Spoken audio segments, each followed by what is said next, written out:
Hi friends, TNPSC எக்ஸாமில் கண்டிப்பாக கேட்பாங்க.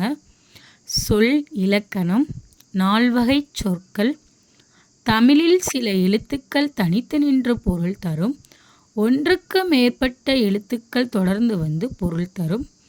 இவ்வாறு பொருள் தருபவை சொல் எனப்படும். எடுத்துக்காட்டு: ஈ, பூ, மை, கல், கடல், தங்கம். இலக்கண அடிப்படையில் சொற்கள் பெயர்ச்சொல், வினைச்சொல், இடைச்சொல், உரிச்சொல் என 4 வகைப்படும். பெயர்ச்சொல்: ஒன்றன் பெயரை குறிக்கும் சொல் பெயர்ச்சொல் எனப்படும். எடுத்துக்காட்டு: பாரதி, பள்ளி, காலை, கண், நன்மை, ஓடுதல். வினைச்சொல்: வினை என்னும் சொல்லுக்கு செயல் என்பது பொருள். செயலை குறிக்கும் சொல் வினைச்சொல் எனப்படும். எடுத்துக்காட்டு: வா, போ, எழுது, விளையாடு. இடைச்சொல்: பெயர்ச்சொல்லையும் வினைச்சொல்லையும் சார்ந்து வரும் சொல் இடைச்சொல் ஆகும். இது தனித்து இயங்காது.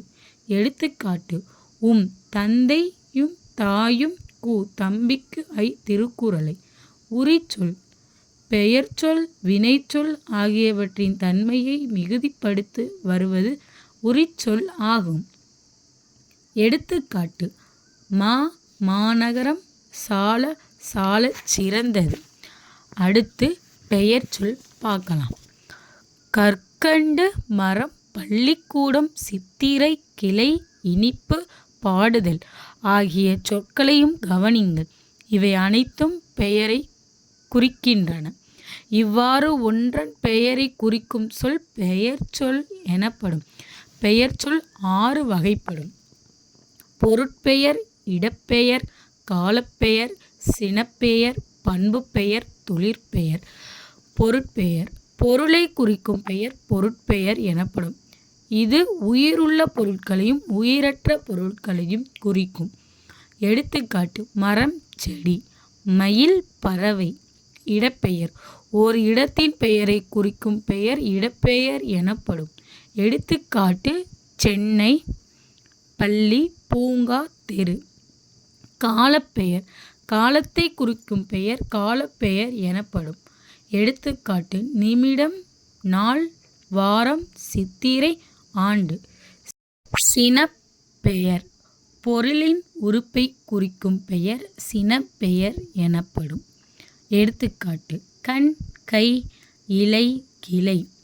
பண்புப்பெயர்: பொருளின் பண்பை குறிக்கும் பெயர் பண்புப்பெயர் எனப்படும். எடுத்துக்காட்டு: வட்டம், சதுரம், செம்மை, நம்மை. தொழிற்பெயர்: தொழிலை குறிக்கும் பெயர் தொழிற்பெயர் எனப்படும். எடுத்துக்காட்டு: படித்தல், ஆடுதல், நடித்தல். இடுகுறிப்பெயர், காரணப்பெயர்: நம் முன்னோர் பெயர் சொற்களை அவை வழங்கும் அடிப்படையில் இடகுறிப்பெயர், காரணப்பெயர் என 2 வகைப்படுத்தினர். இடுகுறிப்பெயர்: நம் முன்னோர் சில பொருள்களுக்கு காரணம் கருதாமல் சில பெயர்களை இட்டு வழங்கினர். அவ்வாறு இட்டு வழங்கிய பெயர் இடுகுறிப்பெயர் என ஆகும். எடுத்துக்காட்டு: மண், மரம், காற்று. இடுகுறி பொதுப் பெயர், இடுகுறி சிறப்பு பெயர் என இடுகுறிப்பெயர் 2 வகைப்படும். இடுகுறி பொதுப் பெயர்: நம் முன்னோர் காரணம் எதுவுமின்றி பொதுத்தன்மை கருதி ஒரு பொருளுக்கு இட்டு வழங்கிய பெயர் இடுகுறி பொதுப் பெயர் எனப்படும். எடுத்துக்காட்டு: மரம், பழம். இடுகுறி சிறப்பு பெயர்: நம் முன்னோர் காரணம் ஏதுமின்றி சிறப்புத்தன்மை கருதி ஒன்றனுக்கோ அல்லது ஓர் இனத்திற்கோ இட்டு வழங்கிய பெயர் இடுகுறி சிறப்பு பெயர் எனப்படும். எடுத்துக்காட்டு: மா, வாழை. காரணப்பெயர்: நம் முன்னோர்கள் சில பொருள்களுக்கு காரணம் கருதி சில பெயர்களை இட்டனர்.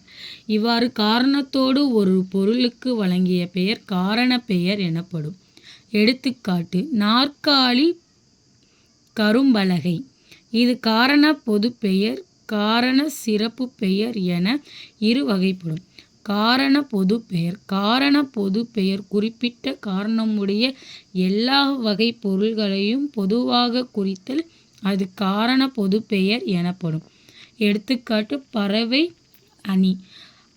காரணச் சிறப்பு பெயர் குறிப்பிட்ட காரணமுடைய எல்லா வகை பொருள்களுக்கும் ஒன்றை மட்டும் சிறப்பாக குறிப்பது காரணச் சிறப்பு பெயர் ஆகும். எடுத்துக்காட்டு வளையல், மரங்கொத்தி. ஆக்கப்பெயர் பெயர் அல்லது வினைச்சொற்களுடன் விகுதிகளை சேர்த்து ஆக்கப்படும் பெயர் சொற்கள் ஆக்கப்பெயர்கள் எனப்படும். இவ்வாறு